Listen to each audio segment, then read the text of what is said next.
Tudo da Canção Nova em um só lugar. Canção Nova Play.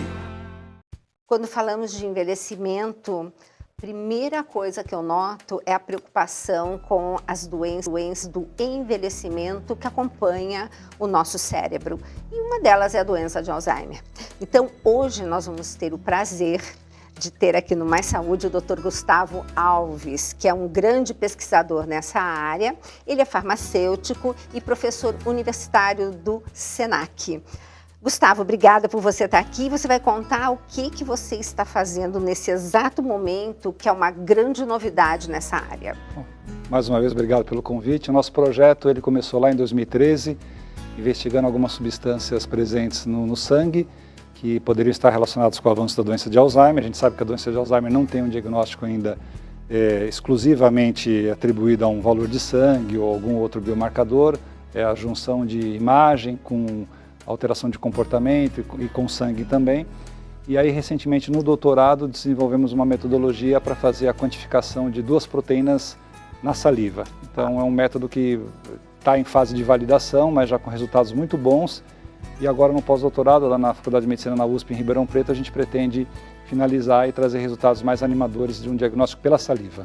Quer dizer, um diagnóstico que não é invasivo e que tem o seu valor para nós podermos estar prevendo ou prevenindo a doença. Exatamente, um diagnóstico não invasivo, barato, que não tem dor, indolor, baixo custo e que conseguiria de forma preditiva, acho que esse é o grande desafio, Isso. Fazer o diagnóstico, talvez, quem sabe, até 30 anos antes, porque as proteínas que causam começam a se acumular 30 anos antes. Que máximo. E um paciente que, por exemplo, faz esse exame e é detectado, quais são o que a gente pode estar ajudando? Quais são as ferramentas para ajudar esse paciente? Infelizmente hoje, até porque o exame não está totalmente validado, mas vamos imaginar que estivesse, a gente não teria grandes ferramentas para lutar contra a doença, porque o avanço, os medicamentos que estão ainda em pipeline, em fase final de pesquisa clínica, que a gente tem uma grande esperança neles, ainda não estão totalmente validados. Então a gente não tem uma droga hoje que cura.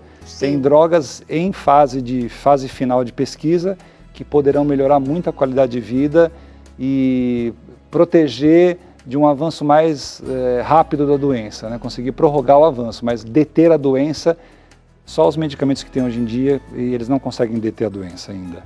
Bom, mas o fato de você já ter, digamos assim, um exame que possa detectar essas proteínas, seguramente nós teremos uma farmacologia que vai se preocupar em encontrar uma maneira de estar ajudando esse paciente, vamos dizer assim. Sem dúvida. Hoje o que eu vejo nos congressos, principalmente internacionais que eu tenho comparecido, é que há uma preocupação muito maior das entidades médicas e científicas do mundo inteiro em diagnóstico. Eu diria que 70% hoje de trabalho, de materiais de conferência, etc., palestras, é tudo voltado para o diagnóstico do que o medicamento, porque a gente precisa entender a fisiopatologia da doença, como que ela acontece dentro do nosso cérebro, para que depois a gente consiga desenvolver um medicamento mais apropriado. Então, essa é a lógica atual.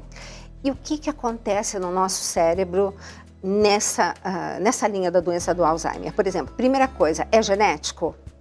Não tem transmissão hereditária, mas existem fatores genéticos, cromossomo 17, 19 e 21, envolvidos com a doença.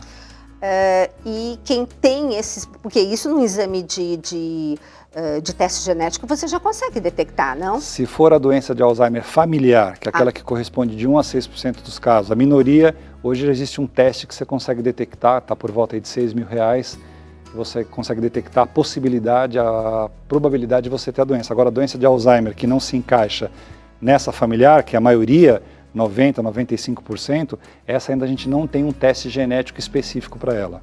Eu acho que todo mundo lembra daquele filme Lucy, né? Que é o caso do Alzheimer genético, que é raro, mas que acomete justamente pessoas mais jovens, né? Acho que na faixa de 50 anos e é devastador, né? O filme O Para Sempre Alice, né? O Steel Alice, né? Que é uma professora e é o retrato de 53 anos. Nós já tivemos, até na fase do mestrado ainda, para nossa felicidade e infelicidade, uma moça de 37 anos. Uau. Na região de Sorocaba. Foi uma sorte por pesquisador, né? Porque é um caso muito raro, mas teve uma morte muito rápida, em 6 meses, porque é uma doença mais agressiva. Quanto mais jovem, né? E o que você perguntou, o que acontece é que há uma degeneração de neurônios. O neurônio é a célula nervosa, que é responsável, no caso, principalmente por todas as funções relacionadas a comportamento, memória, cognição. Essas proteínas, elas destroem o neurônio? Essas proteínas são proteínas que nós temos normalmente, a proteína tau, TAU, e a proteína beta-amiloide, na fração 42 aminoácidos. Essas proteínas, elas têm uma função importante, uma delas é para a manutenção do citoesqueleto, a outra tem muita relação com a parte cognitiva, mas ela, no processo de quebra dessas proteínas, um processo metabólico propriamente dito, de degeneração, de destruição mesmo, acaba havendo a formação de partículas com um tamanho um pouco maior, que se depositam no neurônio, que é o caso da beta-amiloide, e a proteína tau é um processo que a gente chama de fosforilação, que ela hiperfosforila, e aí é uma degeneração do neurônio. A gente perde o neurônio, áreas, você pega imagem de um cérebro de uma pessoa com e sem Alzheimer, você vê claramente com o avanço da doença, há uma deterioração, uma perda de massa de neurônios.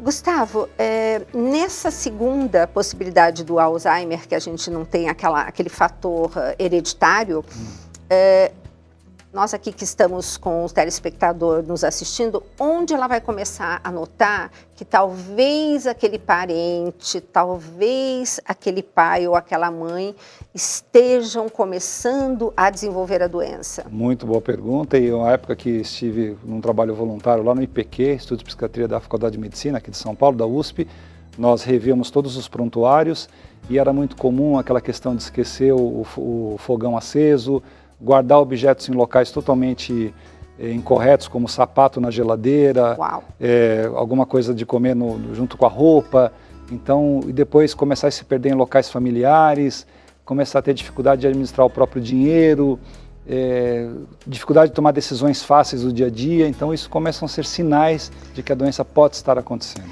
E como, para não assustar a população, né? Porque de vez em quando a gente faz umas bobagens dessa com o chaveiro na mão e esquece na geladeira, né? Isso acho que já aconteceu com todo mundo.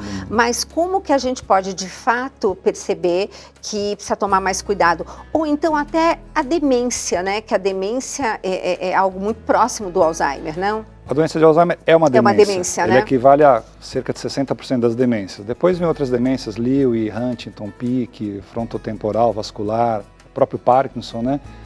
E a gente vai começar a perceber quando isso se tornar mais frequente. Entendi. Porque, você disse bem, o lapso de memória e esquecimento, ele é comum até para as pessoas que não têm 60 anos, porque o estresse que a gente vive, e o idoso, ele não vai ter o mesmo handicap de memória que tem uma pessoa mais jovem. Agora, quando isso começa a se tornar muito frequente e começa a interferir na qualidade de vida, na atividade de vida diária, aí tem que procurar um geriatra.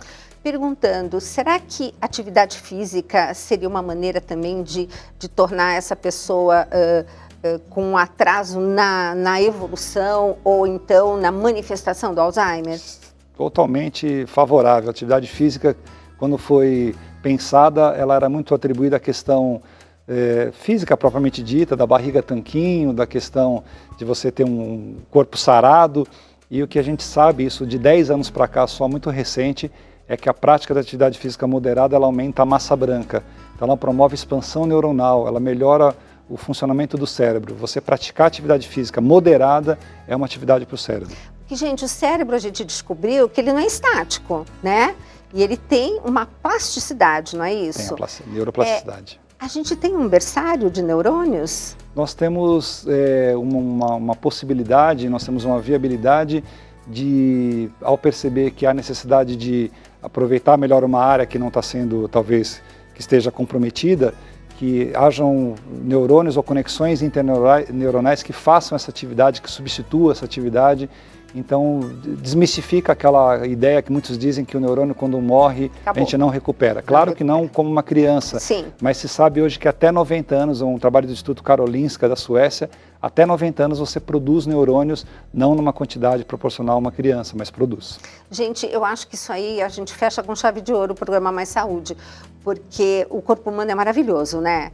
Então Deus realmente caprichou. Eu vejo que cada vez que a gente mostra o estudo de uma patologia, a gente tem uns mecanismos que Deus nos capacita para tentar assim segurar um pouco enfim, essa ladeira, né? Essa barra.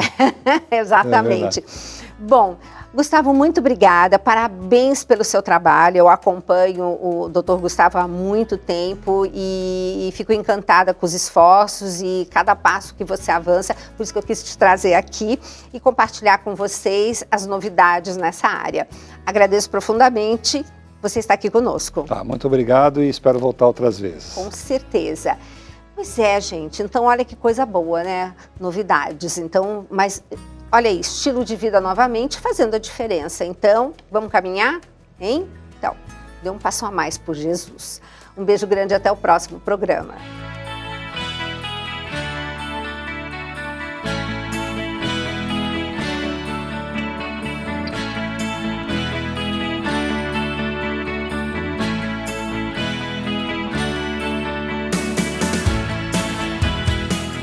Tudo da Canção Nova em um só lugar. Canção Nova Play.